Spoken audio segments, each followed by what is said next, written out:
मैंने एक आनुवंशिक परीक्षण किया था, इसलिए मैं आपको इसके बारे में थोड़ा बताना चाहूँगा।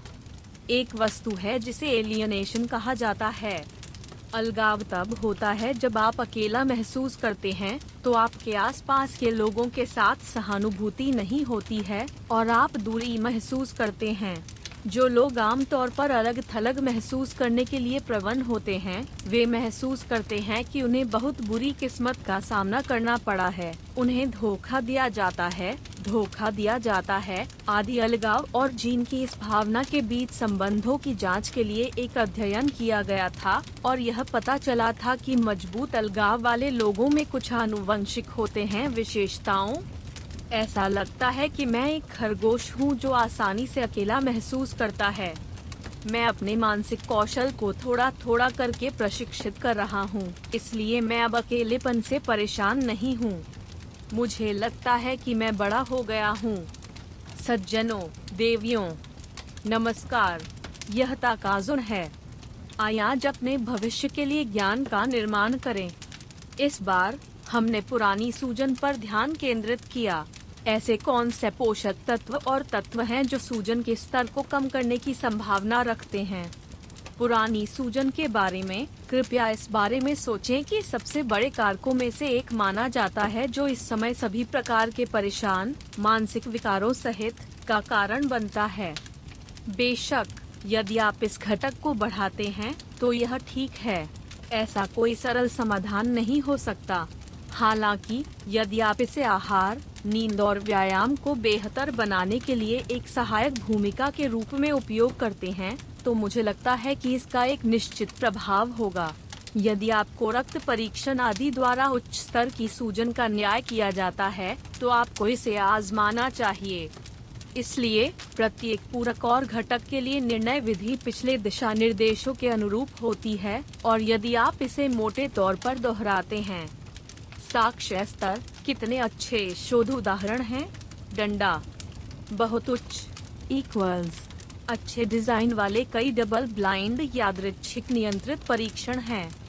उच्च इक्वल्स कम से कम 2 डबल ब्लाइंड यादृच्छिक नियंत्रित परीक्षण हैं। खैर इक्वल्स केवल एक डबल ब्लाइंड यादृच्छिक नियंत्रित परीक्षण है या कई अवलोकन अध्ययन हैं। निम्न इक्वल्स नियंत्रण समूहों के बिना केवल परीक्षण या अवलोकन संबंधी अध्ययन हैं। प्रभाव राशि आप कितना उचित प्रभाव प्राप्त कर सकते हैं। डंडा स्ट्रॉन्ग इक्वल्स का फार्मास्यूटिकल्स के समान प्रभाव है। अच्छी तरह से इक्वल्स प्रभाव का एक स्तर है जिससे आप अवगत हो सकते हैं। निम्न इक्वल्स एक स्तर जहां उनके बीच अंतर होता है, लेकिन वे इसके बारे में जागरूक नहीं हो सकते हैं या अर्थहीन हो सकते हैं। निम्न इक्वल्स का मतलब कुछ भी नहीं है। यह ऐसा ही है।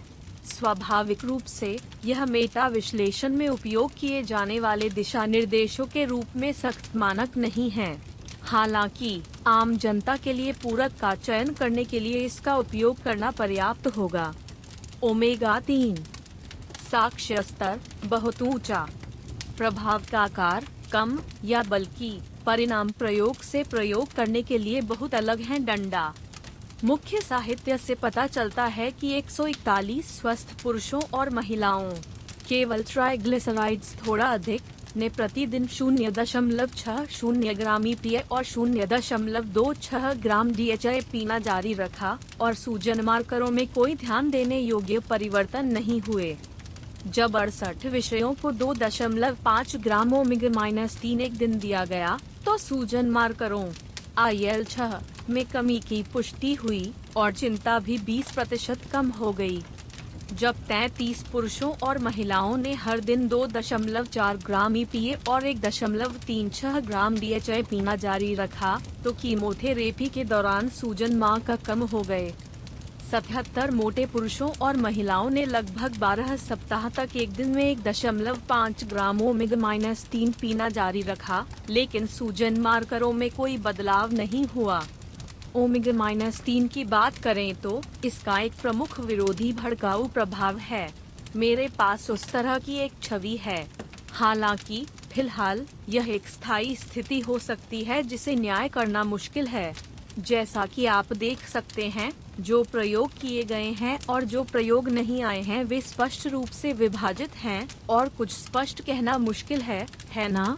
व्यक्तिगत रूप से मुझे लगता है यह पूरक गुणवत्ता के मुद्दों और रोजमर्रा की खाने की आदतों से प्रभावित लगता है, लेकिन हम करक्यूमिन साक्ष्य स्तर उच्च, प्रभाव राशि ठीक है।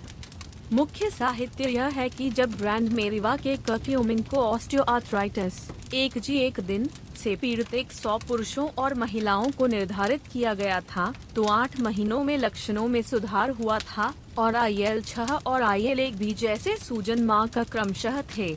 इसमें 27% और 65% की कमी आई। जब नेफ्राइटिस के 24 रोगियों को एक दिन में 22.1 मिलीग्राम करक्यूमिन निर्धारित किया गया था, तो गुर्दे के ऊतकों की सूजन में सुधार हुआ। ब्लड प्रेशर में भी सुधार हुआ था। जब अल्सरेटिव कोलाइटिस से पीड़ित 89 लोगों ने एक दिन में 2 ग्राम करक्यूमिन पिया, तो 6 महीने में उनकी प्रगति में सुधार हुआ। मुझे लगता है कि यह नाम पिछली बार आया था, लेकिन आखिरकार करक्यूमिन एक ऐसी जगह है जहां आप इसे एंटी इन्फ्लेमेशन के विषय में नहीं हटा सकते हैं। फिलहाल 6 RCT सूजन पर किए गए हैं और मुझे लगता है कि यह एक घटक है जिसे काफी अच्छी तरह से सत्यापित किया जा रहा है। हालांकि जैसा कि आप देख सकते हैं, वे सभी केवल मध्यम बीमारी से पीड़ित लोगों के लिए हैं। तो क्या यह हल्के जीर्ण सूजन को हल करने में वास्तव में प्रभावी है? यह एक ऐसी जगह है जहां लोग हकलाते हैं अगर वे ऐसा कहते हैं। अदरक साक्ष्य स्तर उच्च, प्रभाव राशि ठीक है।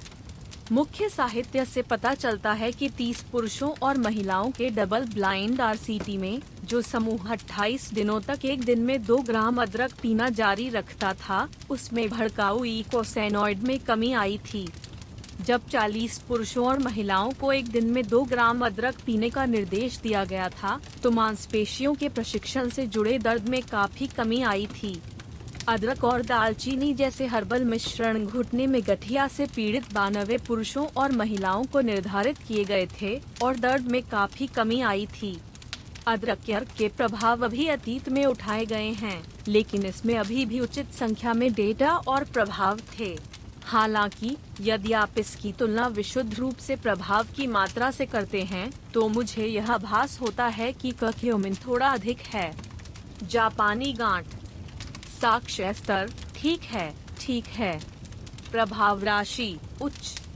मुख्य साहित्य यह है कि 20 पुरुषों और महिलाओं के डबल ब्लाइंड RCT में, जब प्रतिदिन 200 मिलीग्राम जापानी गांठ पूरक निर्धारित किया गया था, तो NFB की गतिविधि 6 सप्ताह में 25% कम हो गई।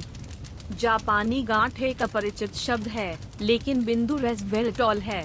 उच्च श्रेणी के रेस्वेराट्रोल सप्लीमेंट अंगूर से सामग्री निकालते हैं। हालांकि ऐसे कई मामले हैं जहां सस्ते उत्पादों के लिए जापानी गांठ का उपयोग किया जाता है। मुझे नहीं पता कि जापानी गांठ खराब है या नहीं। डंडा उपरोक्त प्रयोग में लगभग 40 मिलीग्राम ट्रांस रेस्वेराट्रोल 200 मिलीग्राम जापानी गांठ में निहित था और यह संभवतः अभिनय कर रहा है। यह काफी प्रभावी रहा है, इसलिए यदि अतिरिक्त परीक्षाओं की संख्या बढ़ जाती है। विटामिन C साक्ष्य स्तर उच्च, प्रभाव का आकार कोई नहीं। मुख्य साहित्य से पता चला है कि 14 प्रतिभागियों ने 200 मिलीग्राम विटामिन C पिया और फिर उन्हें चलाने का निर्देश दिया और विशेष रूप से सूजन मार्करों में कोई बदलाव नहीं हुआ। कार्डियोथोरेसिक सर्जरी के बाद 24 रोगियों को 2 ग्राम विटामिन C पीने का निर्देश दिया गया था, लेकिन सूजन मार्करों में कोई वृद्धि नहीं हुई थी। मधुमेह से पीड़ित 8 रोगियों को क्रॉसओवर द्वारा 14 दिनों के लिए 250 मिलीग्राम दिन, 500 मिलीग्राम दिन, 1000 मिलीग्राम दिन का विटामिन C पीने का निर्देश दिया गया था, लेकिन HSCRP मुक्त फैटी एसिड IL-6 PI-1 उनमें से किसी में कोई महत्वपूर्ण अंतर नहीं था।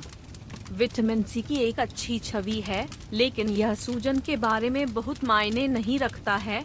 हालांकि ऐसी खबरें हैं कि व्यायाम का ऑक्सीकरण स्तर कम हो गया है। मुझे यकीन नहीं है कि यह एक अच्छी बात है। डंडा। सारांश। व्यक्तिगत रूप से मुझे लगता है कि मैं अभी भी करक्यूमिन चुनूंगा। क्या यह अगले अदरक का उपयोग करने जैसा है? करक्यूमिन की खुराक महंगी होती है, इसलिए मुझे लगता है कि अदरक के साथ करी खाना संभव है। यहाँ द गुड न्यूज है। यदि आप अभी लाइफस्टाइल यूनिवर्सिटी का नामांकन करते हैं और ऑल यू कैन सुन सकते हैं, ऑडियो महीने में 4 बार या उससे अधिक पोस्ट किए गए हैं।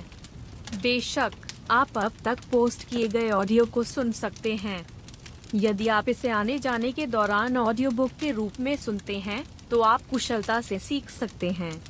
इसके अलावा उपयोग की जाने वाली जानकारी आपके लिए जीवन भर के लिए चीजों के मूल्य में बदल सकती है ना? इसे आजमाइए और ज्वाइन क्यों न करें। हर व्यक्ति में हमेशा अपना जीवन बदलने की शक्ति होती है। आज सबसे छोटा दिन है। आइए ज्ञान के साथ कार्य करें और अपने भविष्य के लिए आगे बढ़ें। यदि आप एक सज्जन या महिला हैं जो कहती हैं कि यह अच्छा था, तो कृपया मुझे एक उच्च रेटिंग दें और चैनल की सदस्यता लें। जल्द मिलते हैं।